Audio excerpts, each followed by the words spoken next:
Assalamualaikum. I am Madhya Altaf, lecturer of HND at Times Institute Multan, and I am going to teach you diet modeling and counseling in this semester. Diet modelling and counselling का जो है कोई भी nutritional practice जब हम करते हैं तो डाइट मॉडलिंग और काउंसलिंग का बहुत इंपॉर्टेंट रोल होता है।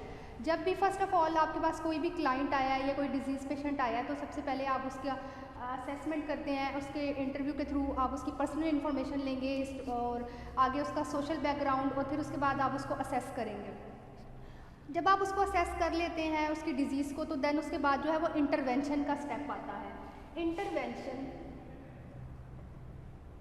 इंटरवेंशन में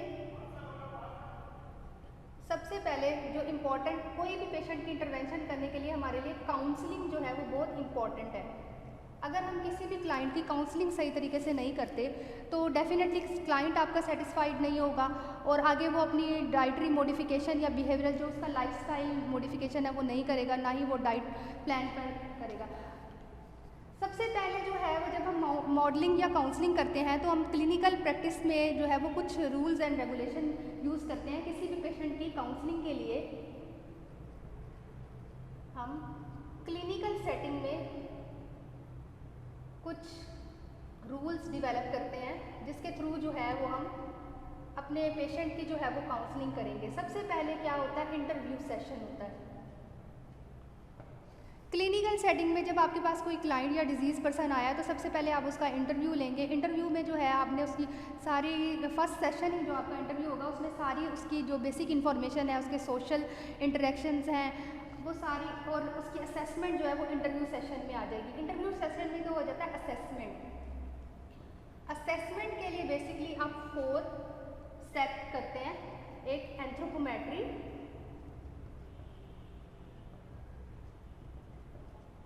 सेकंड नंबर पे आपकी आ जाती है बायोकेमिकल असेसमेंट,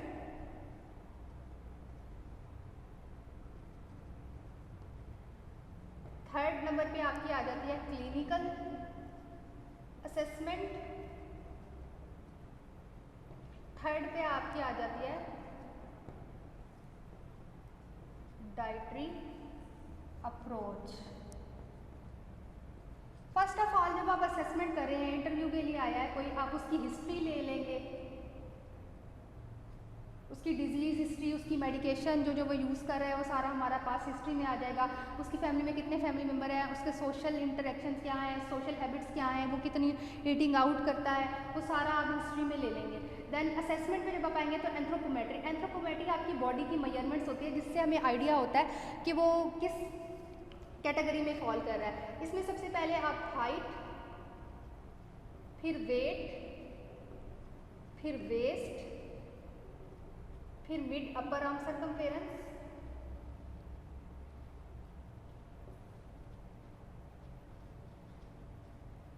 और हिप वेस्ट रेशो ले लेते हैं, जिससे आपको ये पता चल जाएगा कि आपका पेशेंट जो है वो किस कैटेगरी में फॉल करता है। BMI हम निकालते हैं जिसे हम बॉडी मास इंडेक्स कहते हैं, और उसकी डिफरेंट किस्म की रेंजेस आप प्रीवियस सेमेस्टर में पढ़ चुके हैं। तो हम इस एंथ्रोपोमेट्री से हमें ये आइडिया हो जाएगा कि वो BMI के अकॉर्डिंग जो है वो नॉर्मल है, अंडरवेट है, ओवरवेट है, ओबेसिटी है, किस कैटेगरी में फाइल करता है। फिर बायोकेमिकल असेसमेंट करेंगे कि जो उसकी टेस्ट बायोकेमिकल लैब टेस्ट की जो रिपोर्ट्स हैं उसकी, अगर वो कोई भी पेशेंट जो है वो डिजीज़ के थ्रू आया तो लैब टेस्ट की जो उसकी रीडिंग्स है वो हम बायोकेमिकल असेसमेंट में उसकी रिपोर्ट रीड करके आइडिया लगा लेते हैं कि क्या है। या स्पेसिफिक अगर कोई विटामिन या मिनरल हमें लग रहा है डेफिशिएंट है तो उसमें उसको ब्लड में उसकी कंपोजिशन या फिर कॉन्स्टिट्यूशन या फिर यूरिन के थ्रू जो है उसका वो टेस्ट करा के आइडिया लगा सकते हैं कि कौन से विटामिन या मिनरल उसमें डेफिशिएंसी पाई जाती है। क्लिनिकल असेसमेंट के थ्रू हम देख लेते हैं कि फिजिकल साइन एंड सिम्टम्स क्या हैं। फॉर एग्जांपल कोई अगर नाइट ब्लाइंडनेस का पेशेंट है तो हमें आइडिया हो जाता है फिजिकली देख कर ही कि वो उसको विटामिन A की डेफिशिएंसी है, या अगर कोई बोन डिजीज़ का पेशेंट आया है या फिर किसी की आयरन डेफिशिएंसी जो है वो आप नेल्स और हेयर्स देख के आइडिया लगा सकते हैं। डाइटरी अप्रोच में आप डाइटरी हैबिट्स उसके देखेंगे, या तो आप 24 और डाइटरी रिकॉल के थ्रू,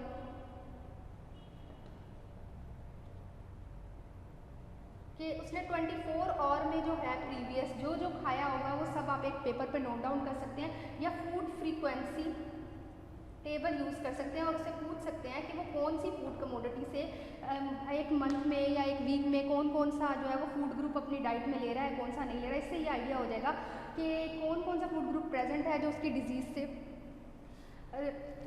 से रिलेट करता है।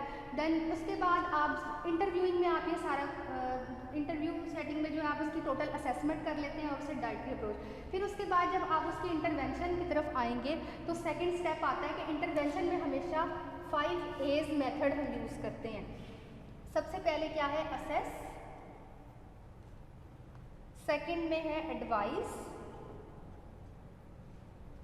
थर्ड में है एग्री, फोर्थ में है अरेंज और 5 में है असिस्ट। मतलब आप जो भी डाइटरी रिकमेंडेशन उसके लिए कर रहे हैं वो उसके रिसोर्सेज के अंडर आ रही हो, या वो जिस एरिया या कम्युनिटी से बिलोंग रखता है उसमें वो सारे आपके जो हैं जो आपने डाइट प्लान उसको दिया है वो सारी फूड उसको अवेलेबल है। एडवाइस आप उसको ये बता देंगे कि आपने जो उसको डाइट प्लान दिया है उसके एडवांटेजेस या डिसएडवांटेजेस क्या हैं, अगर वो यूज़ करेगा तो क्या एडवांटेजेस हैं और अगर वो यूज़ नहीं करता तो क्या डिसएडवांटेजेस हैं। एग्री में ये स्टेप आ जाएगा कि जो डाइट प्लान आपने उसको दिया है वो उसके एडवांटेजेस और डिसएडवांटेजेस जानने के बाद उस पर एग्री करता है। उसके जो सोशल बिलीव्स हैं या कल्चरल बिलीव्स हैं तो वो सारे जो है उस डाइट प्लान को पे एग्री करें। और थर्ड में आ जाता है अरेंज, कि आप उसके लिए जो है सब्स्टिट्यूट अरेंज करें। अगर तो फॉर एग्जांपल जैसे कल्चरल बिलीव है कुछ लोगों के वो वेजिटेरियन या नॉन वेजिटेरियन होते हैं तो आप उसको डाइट में सब्स्टिट्यूट दें कि वो जो उसके कल्चरल बिलीव्स को इफेक्ट ना करे। और असिस्ट, जब भी वो आपके पास फॉलोअप के लिए आए तो आप उसे प्रॉपर तरीके से असिस्ट करें और उसको अपने डाइट प्लान को फॉलो करने। थर्ड पे आपकी जो क्लिनिकल प्रैक्टिस में हम ट्रिक यूज़ करते हैं वो आ जाती है focus on all small steps. Means कोई भी इंफॉर्मेशन हमेशा जो है वो क्लाइंट को आपने एक कूल एंड हेल्दी इन्वायरमेंट देना है और उसको ट्रस्टेबल इन्वायरमेंट प्रोवाइड करें कि जो भी इंफॉर्मेशन वो आपके साथ शेयर कर रहा है वो कभी भी लीक आउट नहीं होगी। और दूसरा, जो भी इंफॉर्मेशन वो आपको बताता है उसके स्मॉल से स्मॉल स्टेप को भी आपने बॉदर करना है, कोई इन्फॉर्मेशन नहीं छोड़नी। देन फोर्थ पे आपका आ जाता है do not do it all once, के जो भी आपने डाइटरी मॉडिफिकेशन करनी है उसे एकदम से सारी नहीं कर देनी। फॉर एग्जांपल आपके पास कोई कार्डियक पेशेंट आता है और आपने उसकी डाइट में से फैट रिस्ट्रिक्ट करने हैं और सोडियम रिस्ट्रिक्ट करनी है तो आप उसको एकदम से नहीं कहेंगे कि आपने जो है वो बिल्कुल ही अपनी डाइट में फ़ैट नहीं लेने या आपने बिल्कुल भी अपने खाने में नमक नहीं ऐड करना। उसे ग्रेजुअली स्टेप बाय स्टेप कुछ स्मॉल अमाउंट में फ़ैट रिस्ट्रिक्ट करें, देन उसके बाद उसको फिर ग्रेजुअली लेके चलें। एकदम से अगर आप उसको डाइट रिस्ट्रिक्ट कर देंगे तो ह्यूमन नेचर होती है वो कभी भी जो है वो एकदम से अपने लाइफस्टाइल को मॉडिफाई नहीं कर सकते। तो आपने ग्रेजुअली फिर इसी तरह एक्सरसाइज अगर है तो आप उससे कहेंगे स्टार्ट में कि आपने 10 मिनट से 15 मिनट तक एक्सरसाइज स्टार्ट करें, देन उसे ग्रेजुअली लेके जो है वो मॉर्निंग इवनिंग 2 टाइम और पर आवर पर लेकर आएंगे। देन फिफ्थ इसमें क्लिनिकल प्रैक्टिस में जो आ जाता है वो ये है कि do not do it all alone, कि जो भी आप उसकी डाइटरी मॉडिफिकेशन कर रहे हैं उसे आपने अलहदा नहीं लेकर चलना। हॉस्पिटल सेटिंग में जैसे कि हमें पता है कि क्लिनिशियन होता है, न्यूट्रिशनिस्ट होगा, फिजिशियन होगा, सर्जन होगा, जो भी पेशेंट आपके पास आ रहा है तो और इसके अलावा आपके न्यूट्रिशन को जो है असिस्ट करने के लिए कोई असिस्टेंट हो सकता है जो आपके रिसेप्शन पे हो। तो आपने उसे बताना है कि जब कोई पेशेंट आपके पास आ रहा है तो आप पहले उसको डाइटरी थोड़ी सी न्यूट्रिशन की इंपॉर्टेंस बता दें, थोड़ा सा उसका एंथ्रोपोमेट्री वगैरह करके देन फर्दर पेशेंट को या क्लाइंट को आप तक भेजें। और जब आप उसको हमेशा जो है उसकी क्लिनिकल रिपोर्ट्स वगैरह को लेके साथ चलना है और तमाम जो है वो एक टीम वर्क, न्यूट्रिशन वर्क एक टीम वर्क होना चाहिए, कोई भी काम अलोन नहीं करना चाहिए। इंशाल्लाह नेक्स्ट जो है हम फर्दर इसको जो है वो मज़ीद डिस्क्राइब करेंगे और नेक्स्ट लेक्चर में हम इसकी जो है वो टूल्स एंड टेक्निक्स और बिहेवियर मॉडल स्टडी करेंगे। Thank you so much.